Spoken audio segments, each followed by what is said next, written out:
I see a lot of familiar faces, so I don't really think that I need a long introduction about the format. We will have two talks, a long form talk by a PI or a senior researcher for 30 minutes, followed by 10 minutes of Q&A, and then a short form talk by a graduate student or a postdoc for 15 minutes, followed by 5 minutes of questions and discussion. And basically, we appreciate any inputs and suggestions that you might have regarding speakers to invite for both of these formats. If you have any graduate students or postdocs who have interesting stories to tell, please reach out to myself or Sapna, shoot an email with their CVs, and we will happy to consider them.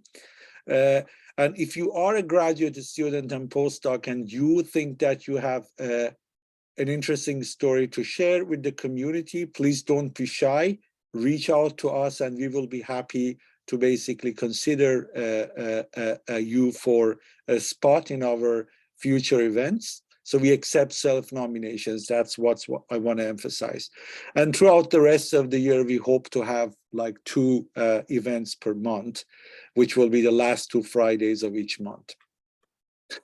So today we have the pleasure of having 2 very wonderful speakers. Our first speaker is Professor Matthias Heyden from the molecular science program at Arizona State University. Matthias did his undergraduate and graduate studies in Germany, and he obtained his PhD from Ruhr University at Bochum. Then he was basically going back and forth between the US and Germany. He was a postdoc in Doug Tobias group at UC Irvine. He started his own team at Max Planck in 2013, and in 2017, he moved to US to start his own group at Arizona State University.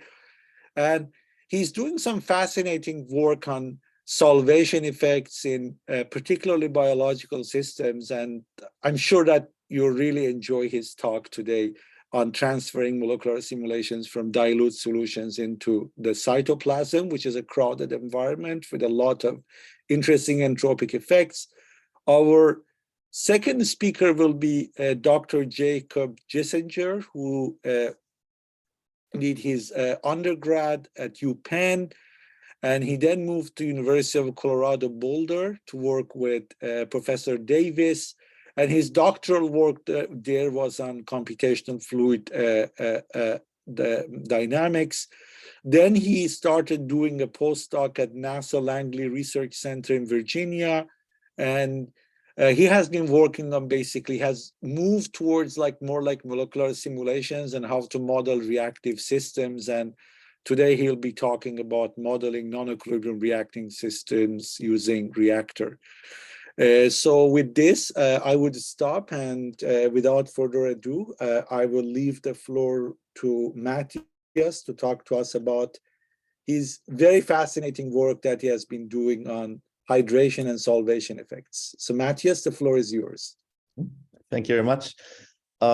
Just to begin, the person on the screen that you had on this little picture, that's really me. It's just a very old picture that I need to update.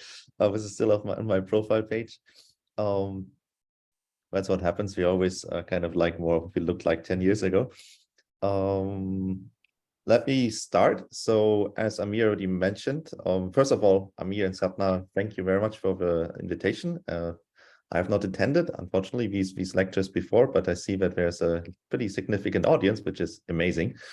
So what I'm going to talk to you about is basically how to transfer simulations from dilute conditions into really crowded environments, and how much we can preserve, or how we can preserve as much of the accuracy of all atom simulation, including explicit solvents, and how much we can basically transfer that into the cytoplasm. This is not a complete story. This is something that we've been working on for a while. It's kind of like a little pet project, but something that I really enjoy. And I hope you are able to take away something of that. So let me begin with what is the crowded environment. So you may have seen pictures like these in our publications. In the cytoplasm of an actual cell, it looks anything but like in a dilute solution. You have biomolecular concentrations on the order of 30 to 50% in weight. So it's really, really dense. If you are a protein in this environment, you're not just bind to one protein every once in a while. You don't form like just binary complexes, but basically you are forced, just because of the density of the system, to interact with a lot of stuff all at the same time. That generates some effects like that we generally call crowding effects. Some of them are relatively simple statistical mechanics. I mean, if there's not a lot of space when you want to be small, because the more small you are, the better it is kind of to fit into the crevices. That gives rise to a volume exclusion effect, meaning that proteins that usually expand when they unfold, they become more stable in the folded state, simply because that's the more compact state. But on top of that, you also have unspecific interactions, which this volume exclusion stuff is all based on repulsive interactions, but sometimes you also get attracted by other molecules. And that means they want to kind of stick to your surface and they want more of your surface, and they do exactly the opposite. And you have this weird balance between these two. And on top of that, of course, for dynamical processes, your diffusion slows down because it's just much harder to navigate in this kind of weirdly crowded environment. And if you want to study that with computer simulations, Brownian dynamic simulations are kind of the way to go initially. This is something that is already from 2010, and is kind of pioneering work, because it was the first time that anyone actually ever simulated a system that is that complex. In this case, you have 1,000 biomolecules, 50 different types of them, including ribosomal subunits, tRNAs, a bunch of different proteins as you find them in the cytoplasm of E. coli. It's pretty cool, and you can kind of see them all jiggling and wiggling around and moving through the system. But of course, in order to do this, and in order to do this on a kind of reasonable time scale, you have to make some concessions to what your model really includes. In this case, the proteins are described with basically atomistic representations, but the proteins are reduced to rigid bodies. So they're not flexible. All they do is translate and rotate and kind of collide with each other.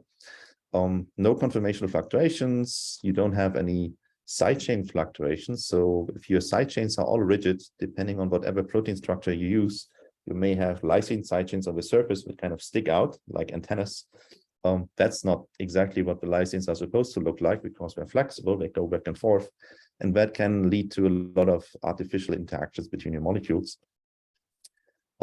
The solvation is implicit in this case. If you just kind of estimate how many water molecules you would need in such a system for an explicit representation, you end up with tens of millions, which nowadays is actually becoming possible, as you will see in the next slides, but it's still very hard. So here you use implicit solvation models.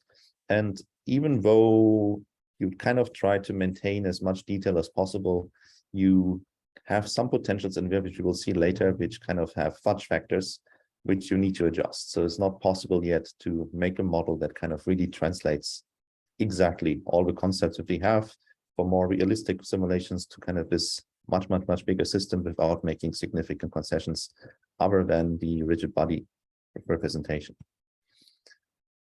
But as I mentioned, since then, some time has passed. So it is now actually possible to simulate systems of a similar complexity with full atomistic resolution, including solvents, metabolites, small molecules, everything that we have there. So pioneering work is here basically by Yuji Tsukita and Michael Feig. They are able to basically simulate also models of a cytoplasm with a mixture of different proteins and biomolecules on the K1 supercomputer in Japan. So these are really ginormous simulations. The downside is that they are relatively short, given the time scale of processes that happen in the cell. If you look at these, especially the bigger proteins, they diffuse extremely slowly, they reorient extremely slowly. These simulations are typically on the order of 100 nanoseconds, and they basically barely move. You have small molecules jumping back and forth, you have metabolites jumping from one protein surface to another one, but the proteins basically just sit there and jiggle a little bit. With Anton, which many of you may know if you do computer simulations, you can run simulations a lot faster than in most other systems, but you're kind of limited with system size. So if you run a similar simulation of such a complex environment on Anton, you're limited to smaller systems. In this case, this is work by Martin Grübele and Taras Pogorelov. Their system contains 16 different biomolecules, so it's a little bit smaller. That timescale is a little bit outdated. They can go to up to microseconds, so hundreds of microseconds even. So they can sample quite well what the proteins are actually doing and how we interact and how that affects the conformational ensembles. That is pretty nice. But this is a simulation that you can do kind of once in a lifetime is maybe too much, but maybe once doing a PhD thesis. This is something that you have to get the resources on Anton. You need actually a lot of it, basically a whole month in this case, to run it. And this is not something, okay, let's now play with the system composition or the the strength of electrostatic interactions and the salt concentrations. For that, it's just too hard. You can run such a simulation, you analyze it, but playing now with parameters, this is way too expensive. You cannot run a whole set of 10 or 20 different simulations of that. So this is a problem, and this is kind of what we want to do. We want to be able to repeat simulations of this complexity as easily as possible with models that take as much information from these all-atom simulations and retain as much of their complexity and atomistic resolution, conformation flexibility, and so on, but to make it kind of computationally feasible. So it's like a middle way between rigid body Brownian dynamics and fully flexible all-atom simulations in an explicit solvent. So we want it to be computational efficient. We want to maintain the atomistic detail. We want to include protein flexibility, and we also want to include solvation effects. One strategy that allows us to go there, especially to kind of take care of the protein flexibility, is an algorithm which I developed a while ago. It's called multi-conformation Monte Carlo. As we will see later, this is basically using a lot of the infrastructure that Brownian dynamic simulations use as well. Why Brownian dynamic simulations are cheap? It's because they're based on grid-based potential, but you will see more of that later. What we basically do here, we replace the rigid body conformations of proteins by ensembles. So instead of just using one protein structure, we use an entire ensemble of protein structures that can come from different sources. That could be an ensemble generated by NMR experiments. Usually when you do NMR, you measure some constraints or restraints, and then you basically run simulations that fulfill these restraints. And as a result, you don't get a single structure, but an ensemble of structures. Alternatively, you can run MD simulations of the protein and run it basically to exhaustion until you know basically everything that you could know about the conformations of this protein. That in principle is extremely hard. So you can maybe do that for a few examples of small proteins, or you use one of these explicit solvent MD simulations of a crowded system, which have run for hundreds of microseconds in some cases, and you use data from there. So that generates an ensemble of conformations, and we basically use that and replace the rigid body representation by an ensemble of structures. And the way that is done is in this Monte Carlo algorithm. You have translations and rotations similar to Brownian dynamics. We don't attempt anymore to kind of really simulate what happens as a function of time, because what we include in these moves are conformational swaps, meaning that the protein is now able to jump from one conformation in the ensemble to another. We don't have all the rates that we would need to describe this as a function of time. We basically don't care at this any point anymore. What we need is some sort of stability or relative stability of these different states. If we ran a simulation of one single protein in dilute solution, for example, we can count the population. If one population is larger than another one, that gives us kind of an a priori probability difference between these different conformations. And this is something that you can use and encode in these simulations as an a priori, how likely is it to go from one conformation to another? But then, of course, we generate a new trial conformation, we calculate the new energy, and then we accept or reject the move just using standard Monte Carlo formalisms. So what that allows us is to basically use ensembles of structures in such a simulation. The big difference to Brownian dynamics is really that, first of all, our molecules are now not fully flexible, but the bigger our ensembles are, our ensembles usually contain dozens up to 100 different structures. The only difference is that we don't know the transition rates between all these different conformations. And therefore, we use Monte Carlo. So what you see here, which looks kind of a movie as a function of time, it's not time. So what you can reasonably do with these simulations is you can look at thermodynamic averages, you can look at structures, you can look at how frequently do certain complexes occur and stuff like that. Now, when you look at these ginormous systems and you look at hundreds of interacting proteins, you're still dealing with millions of atoms. And it may still look like something which is a job for a supercomputer. In reality, it's not. These are simulations that run on single CPUs, and they run pretty fast. Single CPUs in a couple of hours or a few days, they give you the sampling that you need to kind of describe the interaction between these proteins. And the reason why this is possible is when you limit yourself to either rigid bodies or an ensemble of conformations, is that you can pre-compute basically everything that you need for protein-protein interactions beforehand on three-dimensional grids. So I'm representing that here for a few types of interactions, electrostatics in an implicit solvent, so that you use a Poisson-Boltzmann solver to kind of describe this. What you describe here is basically the energy of a charged particle with charge +1 in the environment of this protein. And now if another protein enters this environment, you can look up the energies, the electrostatic energies of all the atoms of this other protein immediately on the grid without doing any calculations. You never have to run a loop that you basically calculate the interactions with all the atoms because that's already on your grid. You can do the same thing for repulsive interactions. For example, in Jones potentials in some cases, it depends on the combination rules that you use. Or in this case, they didn't even bother, they used just a soft core repulsion term. This is not our work, this is the work from Rebecca Waite in Heidelberg in Germany. So we used a lot of their codes initially. And you also have a few other terms in here, which basically try to describe something that we overall call water-mediated interactions.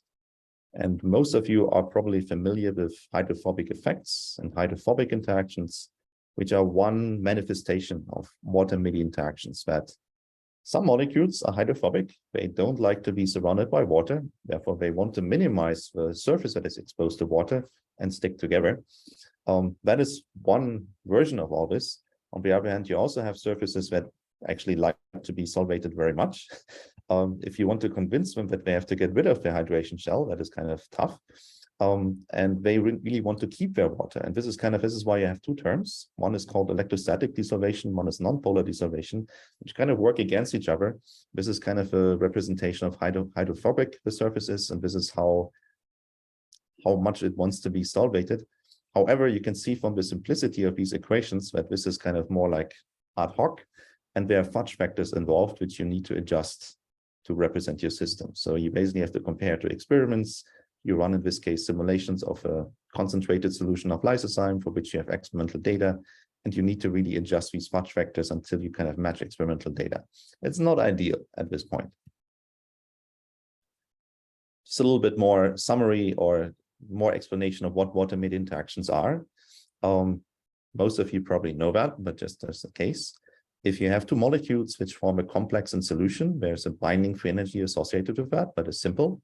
And some of that is because of the direct interactions between these two molecules here, A and B. That makes sense. And you would see these interactions also in vacuum. So if you take the same two molecules, you put them into vacuum, and then you basically look at the complex formation, there's a binding free energy associated with that as well. And in vacuum, there's nothing else around. This is really just due to the interactions between these two molecules. But you have these two solvation and desolvation processes kind of separate these. And if you look at the entire cycle, then the difference between these two binding free energies is the difference in the solvation free energy of a complex and the separated molecules. So this difference is basically the quantitative description of what water-mediated, or more generally solvent-mediated interactions are. And they have really nothing to do with interactions between A and B. They have only something to do with how molecules A and the molecules B interact with their solvation environment. So this is something that we worked on for quite some time and have a bunch of publications and developed a few methods. I don't have a link in here, but this is basically a method that you can find on GitHub and you can apply it to your own all-atom simulations. In general, I don't walk you through all the equations and all the details, but what we do is We calculate solvation enthalpies and interaction energies. All of that is based on your pairwise additive potentials that you use in the simulations. There's no rocket science behind this. But what you need to do is you need to estimate entropies. Particularly, how does the entropy of water change in the environment of a solvated protein, for example, in comparison to bulk water? And there are different ways of doing this. There's actually a whole zoo of different methods that try to do exactly that. The way we do this is we use vibrations. We use velocity time correlation functions, which basically tell you something about how the atoms in your system are jiggling back and forth during the simulation. If you Fourier transform those, you get a vibrational spectrum. This is what that looks like. You can compare that to infrared spectroscopy. Is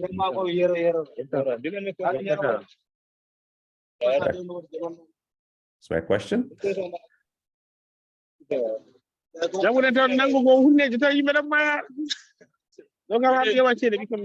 Sorry, let me see who is.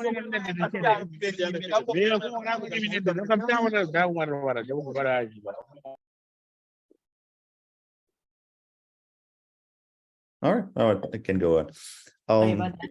You can compare this to vibrational spectroscopy. What you don't care about here is infrared activity, Raman activity, or something like this of these vibrations. What the Fourier transform of this velocity time correlation function tells you is really how kinetic energy is distributed over vibrational frequencies. And there is a lot of thermodynamic information in there, but there's actually no direct way to translate that into thermodynamic information. That's, if you would know that all of these are harmonic oscillators, that would be easy, but they're not. And we use a trick which Bill Goddard at Caltech came up with almost 20 years ago now, which basically says, okay, we are looking at a liquid, and we want to describe our liquid as basically a superposition of two extremes.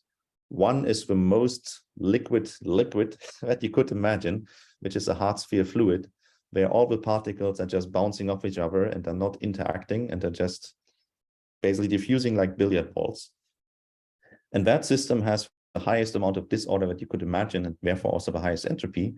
And that takes care of all the zero frequency contributions to your vibration and zero states, or to this vibrational spectrum. Zero frequency sounds weird, but what it basically describes is diffusion. And you can describe your degrees of freedom that contribute to diffusion using this hard sphere fluid model. And everything else you describe as a continuous spectrum of harmonic oscillators. Now, that seems pretty artificial, and it is, but it doesn't contain any parameters that you have to adjust. They're basically two ad hoc arguments, which kind of are reasonable.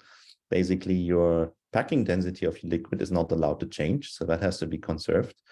And that allows you to deduce what fraction of the degrees of freedom should you assign to your hard sphere fluid, and what are the properties of this hard sphere fluid, and then the rest is basically a spectrum of harmonic oscillators. Then there is some math involved that basically allows you to describe the thermodynamic properties of your hard sphere fluid and your harmonic oscillator spectrum, and that allows you to describe, for example, the entropy of a liquid. And this is not perfect. If you use it for any kind of liquid, it doesn't get you the exact result. It gives you something on the order of plus minus 10%, and it depends on your force field as well. But we don't care about being accurate for the absolute entropy, because what we do is we look at differences. How does the entropy of water in the environment of a molecule change due to the interactions of a protein? And for differences, it turns out it's really accurate. All the systematic errors that you make because you're using this kind of wacky formalism, they basically cancel out, and they cancel out very, very effectively. So what it allows us to do in the end is to generate, when we simulate such a protein, in this case lysozyme in water, to generate a three-dimensional map of the solvation free energy contributions of water molecules in the hydration shell. It's basically a three-dimensional data set, so you see it everywhere in the environment. But when you look at the details, if you're far away, of course, you're not really contributing to it. Most of your contributions are coming from the first, a little bit from the second hydration shell. And I'm showing you here kind of a representation of the spatial distribution function. Most of you will know radial distribution function. This is just a 3D version of that, which allows me to highlight the first hydration shell. And now I'm color coding it by how much do water molecules in this first hydration shell contribute to the solvation free energy of this protein, which is, by the way, ridiculous number. If you think about thermodynamics, but it's like thousands of kilojoules per mole, which also tells you to really dry a protein, to remove all the water molecules from the surface of a protein is basically an impossible thing. It's not going to work. If you transfer a protein from the gas phase or from vacuum into water, it really likes to be in water. So removing all water molecules from the surface of protein afterwards is basically an impossible thing. But we can now measure the contributions of individual water molecules on the surface of a protein to the solvation energy. And as you can see, it ranges. I mean, this is not a fully inclusive range. We cut it off somewhere.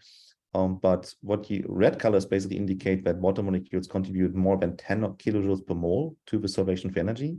So if you want to remove those, if you are another protein or a ligand and you want to bind to this protein surface, you will have to perform work. You have to convince these water molecules to kind of go elsewhere, go into the bulk.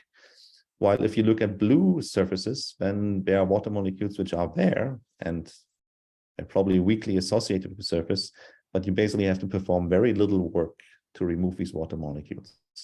If you look at some hydrophobic surfaces, which this protein doesn't really have, but we have a few other examples, then there are some water molecules where they may even go voluntarily. They say like, hey, I don't want to be here. If you want to be here instead of me, fine. I actually give you some work for that.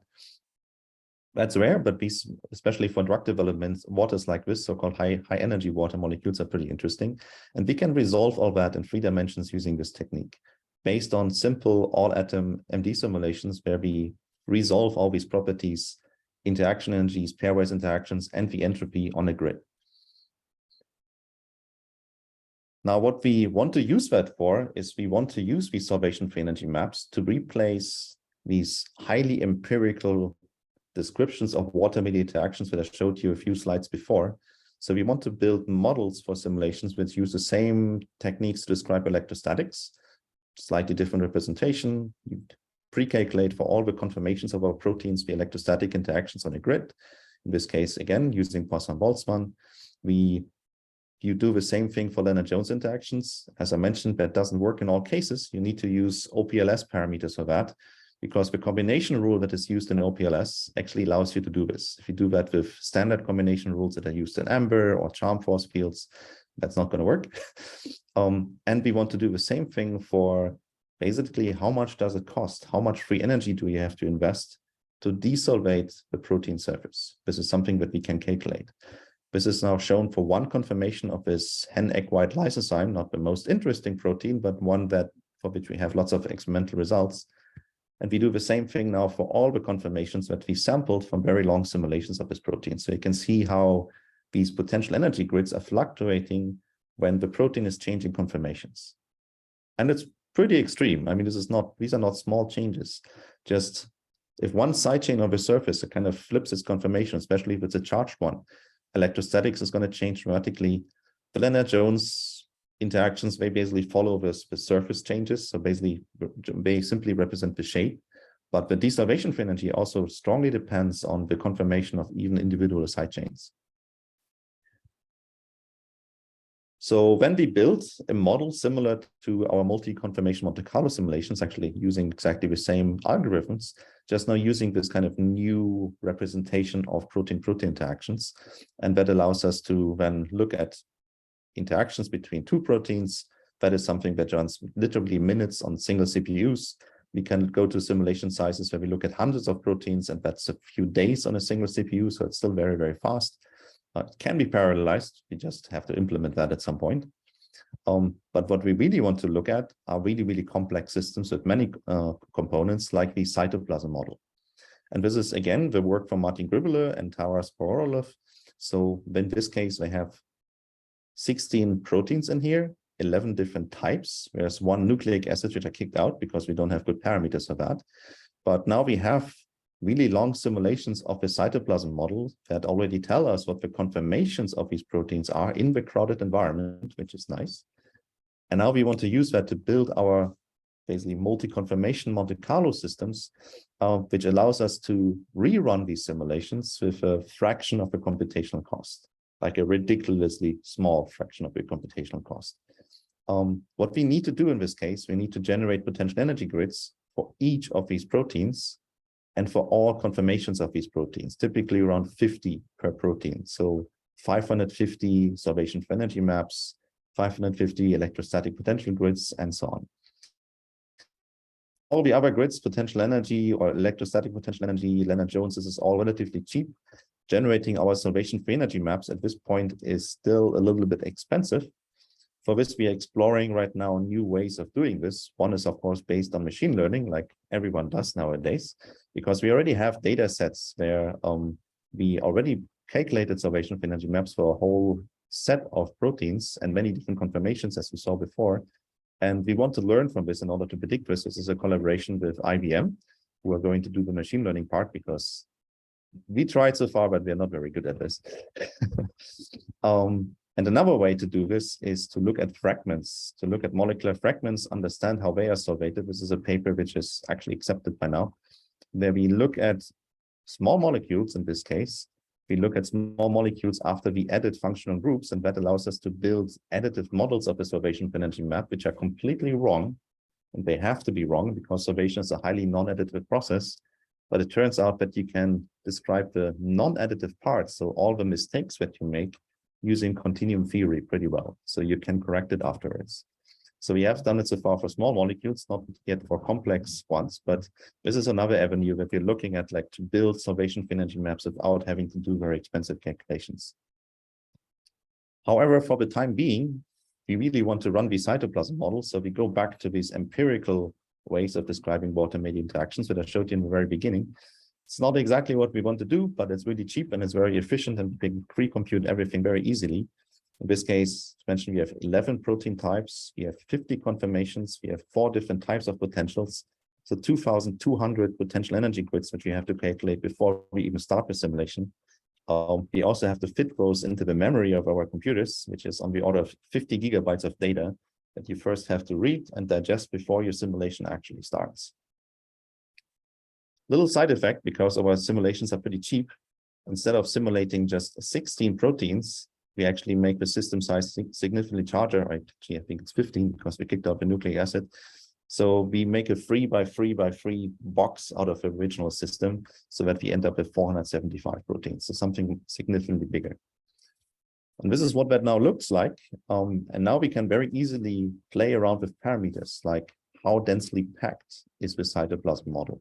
Do we go to kind of a full concentration that we had initially? Do we lower the concentration? What we can also easily do is we can vary baryonic strength. So essentially, by changing the salt concentration, we can increase or reduce electrostatic screening and make electrostatic interactions more important or less important, and see how it affects different properties. Now, if you just look at these simulations of hundreds of proteins, it's very difficult to kind of make sense of what is going on. So we have one protein in there which is a little bit special, and it doesn't necessarily belong into the cytoplasm model. This is the GTT-WW domain, which is kind of a mini protein. It's not super small, but it folds on timescales which are pretty easy to sample in empty simulations. So also in the original model simulations of the cytoplasm with all atoms and explicit solvent, you see conformational changes from the folded to the unfolded state.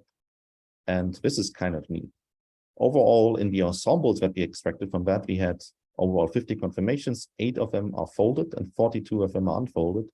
And now we can look at transitions between these different conformations in our simulation of a crowded system and see how the different crowding parameters and the system composition affects this equilibrium between folded and unfolded states.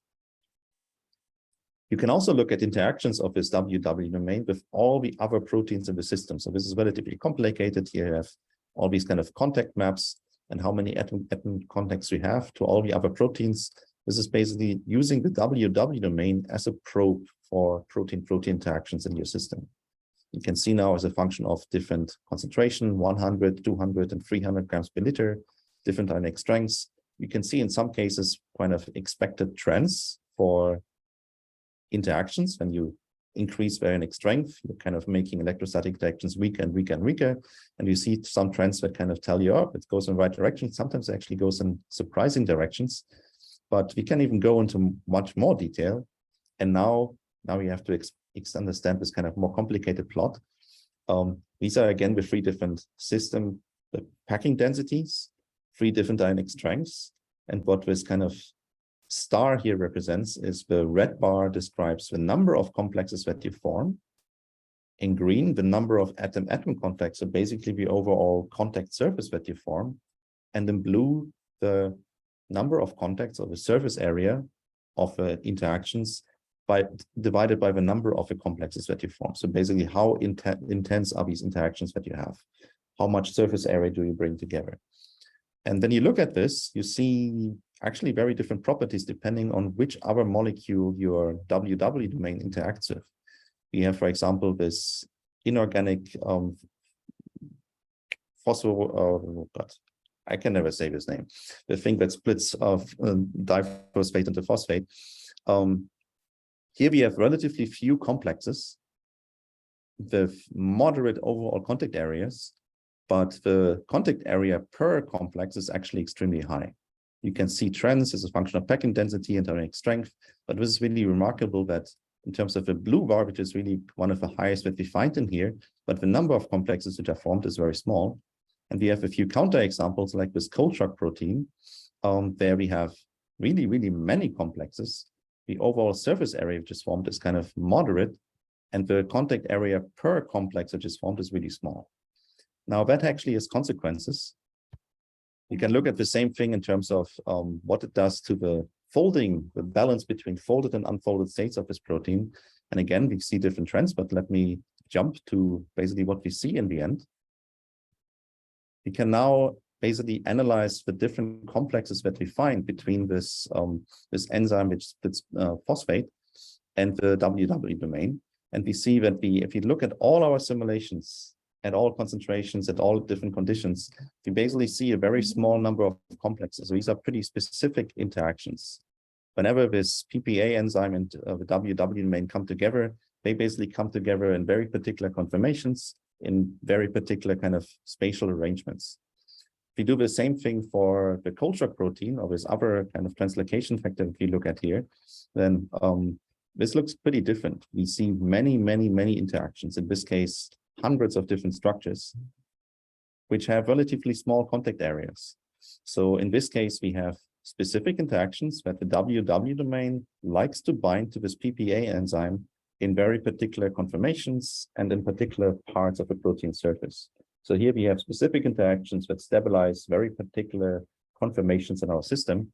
While if we look at this cold shock protein, which basically acts a little bit like a chaperone, we just have many contacts, which are pretty unspecific. They're anywhere on the protein surface. And basically what they do is they give rise to exclusion effects, which in the end stabilize more compact folded structures of the protein. So this is where we can really see the differences between specific interactions which stabilize, that basically grab your protein and want to bind to it in a particular conformation and therefore stabilize this conformation, and highly unspecific interactions that basically just, okay, I'm going to interact with you everywhere and I try to make you smaller. So it's just to summarize that something that we work on are water-made interactions, and we try to kind of implement that in really, really complex systems where you look at hundreds of molecules. As I said, this is kind of work in progress. We can do it, but it's computationally very expensive, and we are working on making that cheaper. The way we generate these solvation-free energy maps is using a technique that we call 3D 2PT. As said, you can, if you Google that or you look at GitHub, you will find it. We implemented these multi-conformation Monte Carlo simulations to go away from rigid body Brownian dynamics to simulations of systems of equal complexity, but now with the fluctuation conformations. And as I said, this is really cheap. This is not something that you run on supercomputers, but you can use all the data that people have generated on, for example, Anton or other supercomputers, and you use that data to basically run now very efficient simulations on single PCs. The only thing that you need is a lot of memory to kind of fit all the information in there. With that, I want to thank my group and my collaborators and funding sources, especially Kara Spogorov and Martin Grübele, who provided in their atom simulation of their cytoplasm model, Sarah Caponi, who is my collaborator at IBM, who works on the machine learning, and Ari Benaim, who kind of inspired some of our work on these additive and non-additive models of observation that allows us to look at molecular fragments and then build maps of more complicated ones. And with that, I hope I didn't go completely over time and look forward to any questions. Thanks a lot, Matthias, for the wonderful talk. So we have Sapna here as well. Hi, Sapna. Hey, sorry I was late. No worries. So I'll just, maybe you can take over, yeah, and I can just, yeah, because you're, yeah. Sure, we have time for questions, so feel free to type them in chat or raise your hand and unmute and ask. We have a question from Gayatri Ganeshan, and they ask, how can you validate the non-specific interactions? Do you have any experimental data to correlate this with? Is there a correlation between free energy of solvation and non-specific interactions? Mm-hmm. So it's very difficult to do that in the cytoplasm model. This is really a challenge. What Adrian Alcock, he is the one who made these initial Brownian dynamic simulations with very few parameters and rigid bodies. What that these models basically have are kind of fudge factors, and what they looked at is diffusion of GFP in these cytoplasm models. So in that case, you know that the crowding is going to have an effect on the diffusion coefficient. And GFP is a fluorescent protein, so that's something that experimentally you can track, and you can measure its diffusion coefficient in similar kind of complex systems. And you can basically tweak the interaction parameters or the free parameters of your model until the diffusion coefficients match. Now you need to reduce it basically to one parameter because that's all you can fit here. What we usually do is, this is why we look at lysozyme. Lysozyme is not the most interesting protein of all of them, but there's lots of experiments on lysozyme and very concentrated solutions of lysozyme.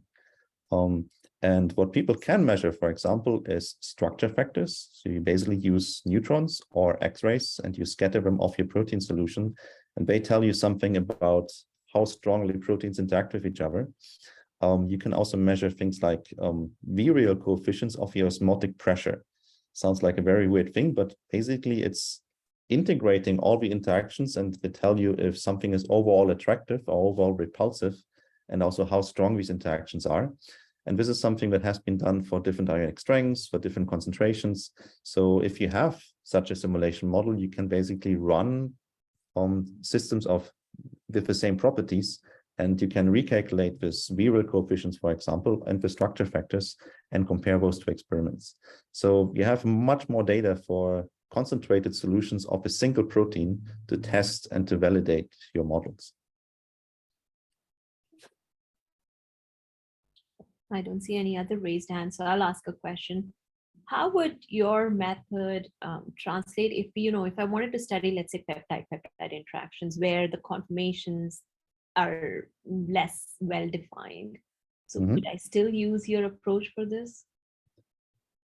Probably not yet. So once we are at a point, which I hope we will get there with machine learning, that we can basically use gazillion conformations and calculate reservation for energy maps very quickly, then maybe it becomes attractive at some point. Right now, it makes more sense that proteins which have a relatively solid structure have conformations, and it's still a challenge. How many conformations you really need depends really on your system. Some proteins, especially if they repel most of the other proteins from their surface, crystallines are a very good example.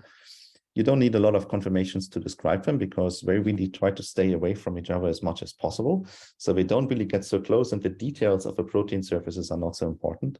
But if you think about IDPs or little peptides which are unfolded, and basically you need a very continuous distribution of conformations to describe what exactly they're doing, then this becomes extremely inefficient. Is there a way to interpolate between the conformations? Not at the moment. I mean, you could try to do this, but I think interpolating these potential energy grids, because your interactions are pretty highly nonlinear, probably generate horrible results. We haven't tried it yet. Woody, go ahead. Pardon? Woody has a question. Ah, yes. Thank you, Dr. Sarapriya. Hi, Dr. Heyden. Can y'all hear me okay? Yes. Okay, perfect. Thank you so much for the talk. This was a really neat work. I had a couple of questions. For the first one, this may be a bit of a naive question, but for these cytoplasm simulations, all of your proteins are in what I would call like a more globular configurations. Is there a chance that, and I know one thing that you're restricted on is that you're not allowing any internal moves inside of your proteins, but could any of these proteins become more extended? So if you see that in your simulation that you have that as part of your ensemble, like the WW main, which actually existed in a more unfolded state, let me go back quickly and you can see. We use that basically as a probe to look at the impact on folding, but we have this protein, which actually, even in the atomistic all atom simulations, was already present in folded and unfolded states. So we can have conformational transitions between these two, as long as we're part of the ensemble of structures that we fit in. But of course, if there are conformations of unfolded states which are not sampled in whatever your input is, then Right. you will see it. Okay, I see. Thank you. And then I had one other question. So for your solvation free energy maps, and with what you have posted on GitHub, does this only apply for water, or can you, so long as you know the vibrational density of states, could you use this for any solvent that you want? In principle, you can use it for any solvent. We have implemented only for water. We have one implementation also for ions. For ions, you don't get as high of a resolution simply because you have much less statistics. For water, the concentration of water is 55 mole per liter. Your concentration of ions is just like millimolar usually. So you have to reduce the spatial resolution. We don't have a tool for that published yet. We have a patent which is pending right now, and I think that has like taking its course, but it's relatively easy to do. For more complex solvents, you need to take into account intramolecular vibrations as well. They don't really contribute much to the entropy really, but in principle, that technique can be applied to anything. What is also nice is the weakness of that method is that it uses this kind of ad hoc description of entropy using vibration density of states. The strength of that, though, is that usually if you look at liquids, if you do it with other methods that are based on structures and two-body, three-body, four-body correlations, which is the statistical mechanics way of describing entropy, once you have multiple components in your solvent, it becomes a complete nightmare. And absolutely. Right. Here, you really look at single-body vibrations, and because you're using these two abstract models that is kind of absorbing all these kind of correlations in it, having multiple components is not a problem at all. So in principle, it's pretty beautiful for that. Right. Okay. But yeah, very nice work. Thank you so much. Thank you. Jacob? Yeah, I wanted to make sure I understood how these essentially interactions based on solvation-free energy maps were working. Is it essentially you just have the interaction map around each protein and then it's assumed to be additive when they get close to each other? Essentially the voxels overlap or something like that? I do have something on that here, yes. Okay. So this is something I do that with online students here at ASU. We basically calculate the solvation energy map of the protein complex. In this case, this is Barney's bar star. We slowly pull them apart and recalculate it now for different distances. That's a lot of work. So this is why this is distributed for many, many students who basically do that for many different distances. But then we compare that to an additive model, which works exactly like you just suggested, that you use the solvation energy maps of one protein, and then the other protein is basically invading that space and displacing these water molecules. So you can basically look up how much work do you have to perform to remove the water molecules from the surface. And then you do it the other way around with the solvation energy map of the other protein and basically how much is displaced by the other one. And when you compare the results, it's not perfect. There's a lot of details that you're missing, and these numbers are pretty scary, but that's kind of what you get as a smoothed out version of this water-mediated interactions. Okay, cool. Thank you. So that's surprising the additive works reasonably well. It's not perfect, and we have to figure out how important these details are, or if we actually want that. With these simulations, when you describe flexibility using a finite size conformation ensemble, if you are too precise and you have too many kind of details in your interactions, when there are very, very particular conformations that get overstabilized, which are just overrepresented in your ensemble, you can never have all the conformations in there that actually exist. So you kind of want something smoothed out. So that we are missing some of the effects may actually be a good thing, but we still have to look into the details of that. Interesting. Thank you. Thank you. Okay. Do we have any further questions? Amir, how are we doing on time? We're Going- actually a little bit behind, so we can probably, move on to the next talk. Yeah. All right, that sounds good. Thanks, Let's Matthias. thank- Wonderful. Yeah. Thank you very much. Matthias again. Thank you, Matthias, for that wonderful talk. Jacob, all yours.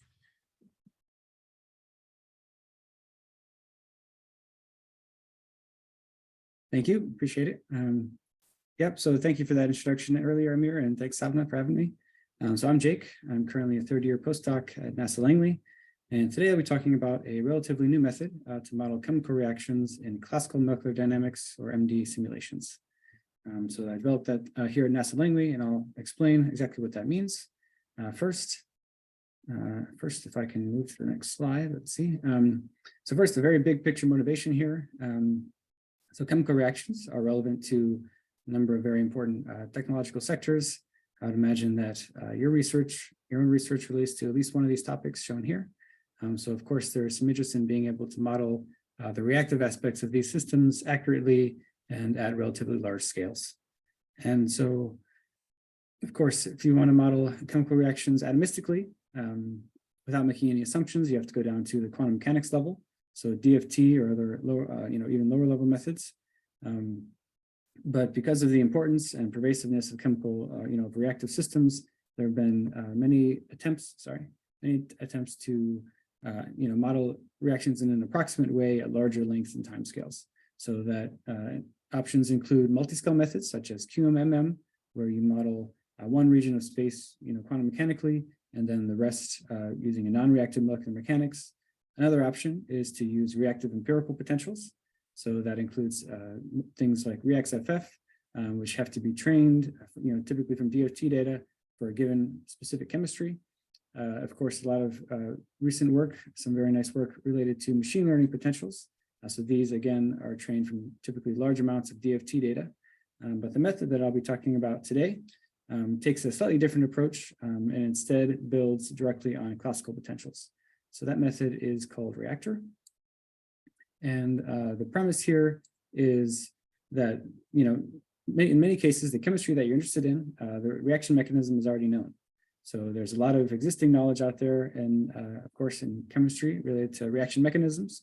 So for example, if you have a particular set of monomers that you want to model the polymerization or cross-linking for, you can look up that reaction mechanism in an organic chemistry textbook or polymer handbook and use that as essentially prior knowledge in your simulation. So for example, you can fill a simulation box with the particular starting precursor molecules that you would like, define your reaction, and then let the reaction carry out from there. And so that's the sort of thing that reactor allows you to do. And it is meant to be a very general method. So again, just a kind of an overview of the features that it has. In general, it's a protocol for modeling chemical reactions using traditional fixed valence force fields. So that could include, more complicated class 2 force fields that may have complicated dihedral terms, et cetera.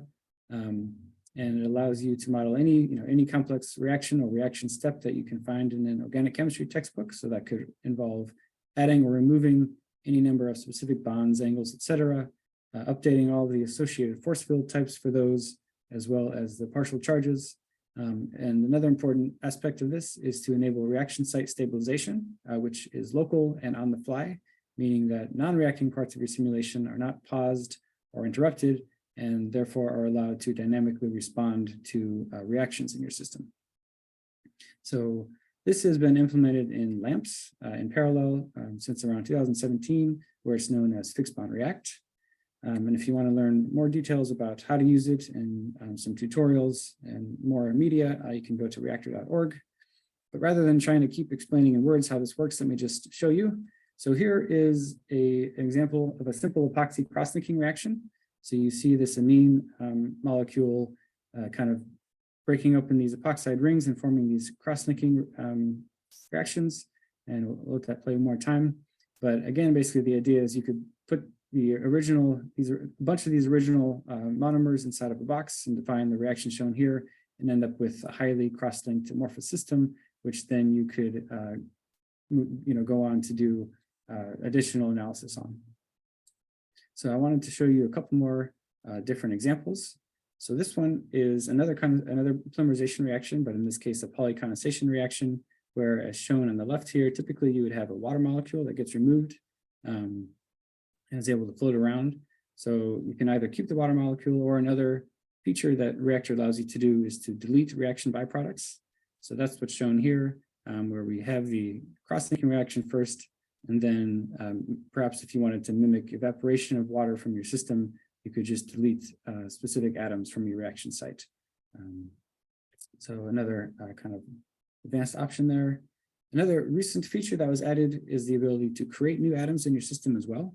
So that could include, creating atoms near existing atoms and bonded to existing atoms. So that's what's shown here.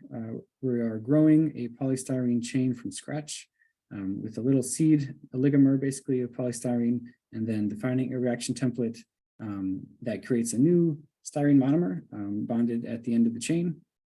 And so you can imagine some creative ways to sample different configurations or to build systems using this method. So let's not play that whole thing again and move on to, so this is one last example I wanted to show, which is a bond breaking reaction. So what's going to happen here is I'm going to kind of grab the ends of this hypothetical polymer chain here and pull it, and then one of the bonds in the chain is defined to break once it reaches a certain strain.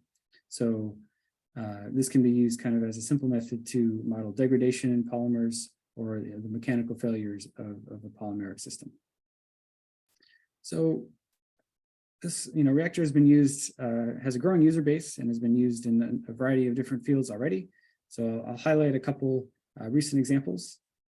Actually, so the one in the box in the upper left, at the top there, is one of the original reactor papers. So that was kind of demonstrating the first large-scale polymerization reaction, in this case of a nylon 6,6. So I think it was about 200,000 atoms in there, and you can quickly build a polymerized system. So a couple other interesting applications. On the bottom of that upper left box, reactor was used to model functionalization of a surface of a carbon nanotube in this case, and then to model the properties of a CNT polymer composite. A couple other interesting applications such as degradation and healing, as I mentioned earlier. And in the upper right, reactor was used to model the growth of a solid electrolyte interface in a battery. So what they did here was started with a pristine liquid electrolyte. They defined all the expected oxidation reactions that are expected to happen at the interface of this battery. And then they were able to dynamically model the growth of that the interface using reactor. So it's been used in the bottom left here. It's been used coupled with other molecular dynamic techniques such as Monte Carlo. So in this case, it was used to model a new method for CO2 capture, and that was done kind of using Monte Carlo to keep a certain concentration of CO2 as a coupled reservoir, and then have that react with a liquid in this case that was able to convert that CO2. It's been used in coarse grain dynamics. And then the last thing I wanted to highlight in the bottom right here, it's also recently been used in biological systems as well. So in this case, to model the disorder to order structural transition of a particular protein, and they were looking at how that transition was affected by the protein being in a confined environment. So a lot of interesting applications in a variety of fields already, but I think definitely some potential to be applied to other areas as well. One idea which I wanted to touch on recently, this is a recent kind of demonstration for modeling the dynamics of molecular machines using reactor. So in this case, I'm modeling the motion of what's called a molecular walker. Those are the atoms kind of highlighted in the yellow box over on the left. And the idea here is that this molecular walker kind of directionally and preferentially walks down this short polymer chain here, or molecular chain. So that's done using a couple different bond exchange reactions, as well as some conformational changes in the backbone of this chain. So the first one is a disulfide exchange reaction. So the new bonds that will form are shown in the upper left here, are shown with dotted black lines. And kind of interestingly, so I ran this configuration for a nanosecond using a default cutoff of 5 angstroms for the reaction cutoff, and those reaction constraints were only satisfied on 1 time step out of the 1 million time steps for the simulation. So reactor is able to kind of easily identify that conformation, and in other words, identify the most likely conformation for this exchange reaction to occur, and then also carry out that reaction for the next step of the Walker's kind of journey down this chain, which involves a trans to cis or cis to trans conformation change on this backbone, which puts some strain in this ring, this macrocycle here, and encourages it to make the final step here, which is another bond exchange reaction, and you end up having this Walker move from left all the way to the right side of this molecule. So kind of just an interesting application showing how reactor can be used in an emerging field, and hopefully there'll be some other creative uses in the future. But I would like to move on now, in the interest of time, to one final recent project that I've been working on, which is, of course, to couple reactor to machine learning. So that basically the big picture idea here is to be able to incorporate quantum level information into when a particular reaction occurs. And I broke this down into 3 steps. So the first one is to sample essentially the reactive space of a particular reaction. So specifically, I'm looking at the committer function. In case you're unfamiliar, that's basically the probability of the reaction happening for a given set of atomic coordinates. So I sampled that using a semi-empirical DFT method called DFTB. And then in the second step, I use a straightforward deep neural net to learn that committer function. And then in the third step is to enable reactor to communicate with that neural net in order to actually have quantum informed reactions. So I'll talk a little bit more about each of the steps briefly. First step here is to use high throughput quantum mechanics in order to sample the reaction space. So in the center here, so that, by the way, the case study that I'm using is a radical polystyrene polymerization. And so here in the center, you can see 2 polystyrene monomers. And the idea is to ask whether a bond will form for a particular configuration. So in this first video, you can see that the monomers kind of float away from each other and no bond forms between them. For the one on the right, it's the same initial configuration, but now it's a different set of initial velocities. And in this case, you can see that a bond does form between the 2 monomers. And so essentially you have a polymerization reaction happening. So you can imagine if you run enough of those trajectories for a given configuration, you can get kind of the probability that that bond will form for that particular atomic configuration. So that's kind of the first step here. Basically, define what's called the committer function for a given reaction. And the second step, I will spare you some of the details here, but is to learn that committer function. In this case, using a by now pretty standard, deep neural network. You can see some of the details of machine learning here, but big picture, basically, you're putting in to the network the atomic coordinates of your reaction site. Of course, if you can reduce those to some extent, if you know that some parts of your molecule remain rigid, that's always helpful to do kind of some feature training there. But at the end of the day, you're inputting your reaction coordinates and getting out the probability of your reaction actually happening for that set of atomic coordinates. So in other words, you're able to almost instantaneously get data that would typically take hours or days to calculate using lower level quantum mechanics methods. So at the end of the day, you have a machine learning model that can take the relative configurations between 2 of your styrene monomers and tell you whether that polymerization reaction is going to happen.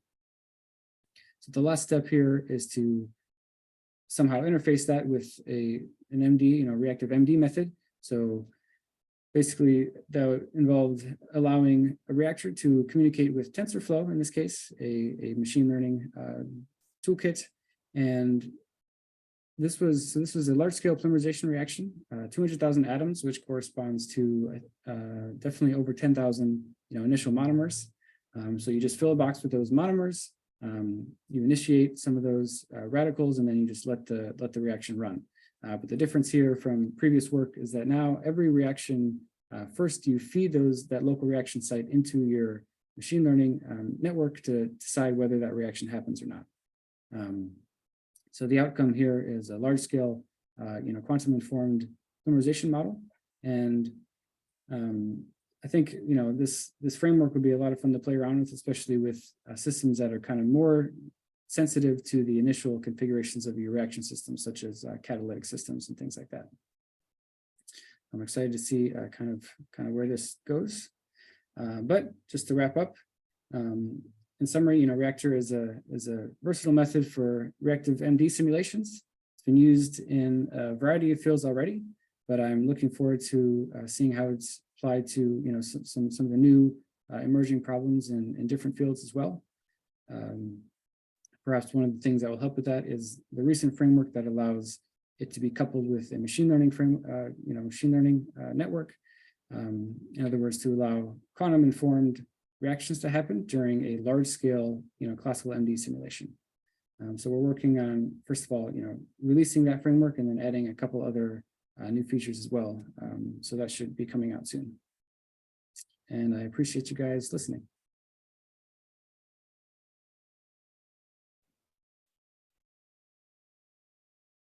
Right. Thank you very much, Jacob. Oh, my video doesn't want to work. Oh, do it this way. Okay. Now we have time for questions, and Woody, you can go ahead.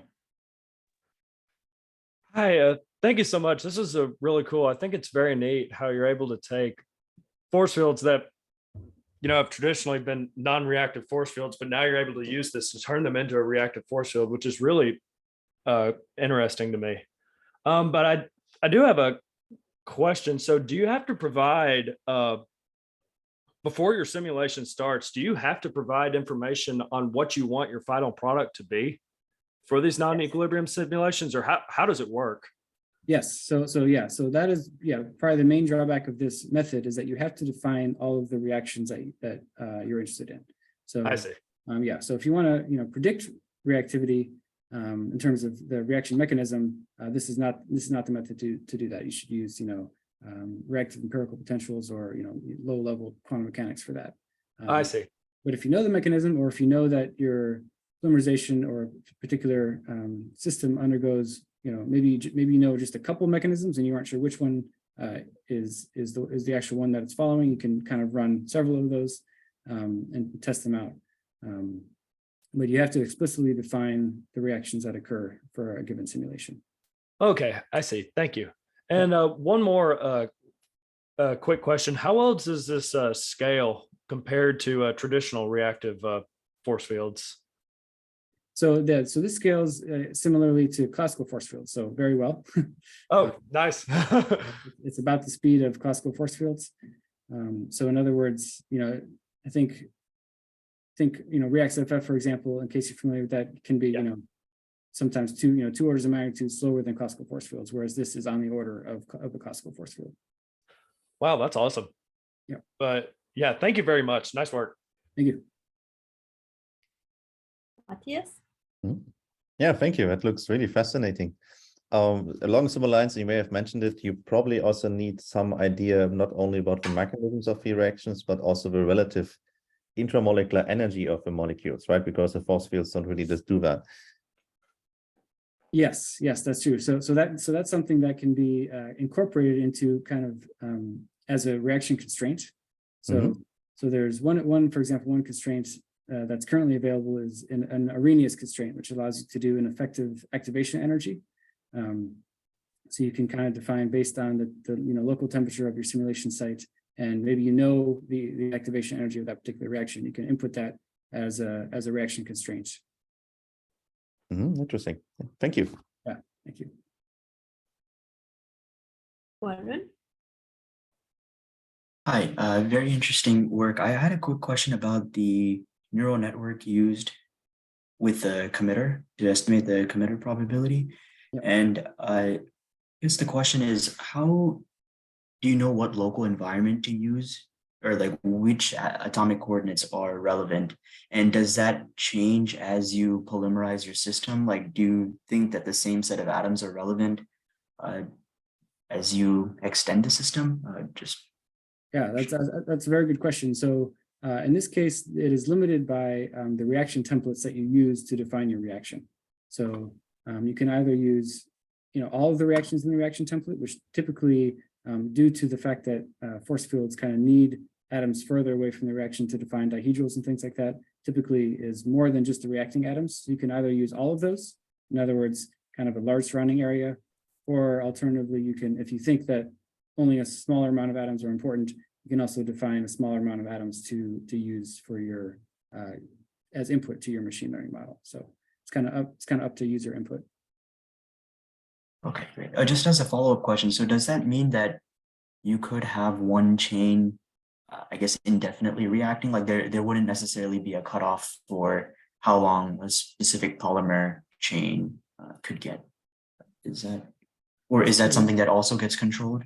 That's true. So there are a lot of feature options by now. For example, you can set the maximum number of a given reactions that occur. So say you have, I don't know if this applies directly to your question, but if you have a particular reaction, you can limit that to occur just 100 times, for example, and then stop. So if you want to limit a particular polymer chain that has the same reaction as other chains, that gets a little tricky. Haven't really thought about trying to do that yet. Okay. Yeah, I was just maybe thinking along the lines of like dispersity of polymer chains, and if that could be. So one interesting thing is you can define, based on the way you define your reactions, either step or chain growth of your polymers, right? So in one of the original reactor papers, I defined the polymer to either polymerize through step growth or chain growth. And of course, one of those has a very polydispersed set of chains, and the other one has a very limited, set of chain lengths. So you can kind of control that in the same way you would control that in an experiment by defining the type of reaction that's happening. Okay, very cool. Thank you. Yeah.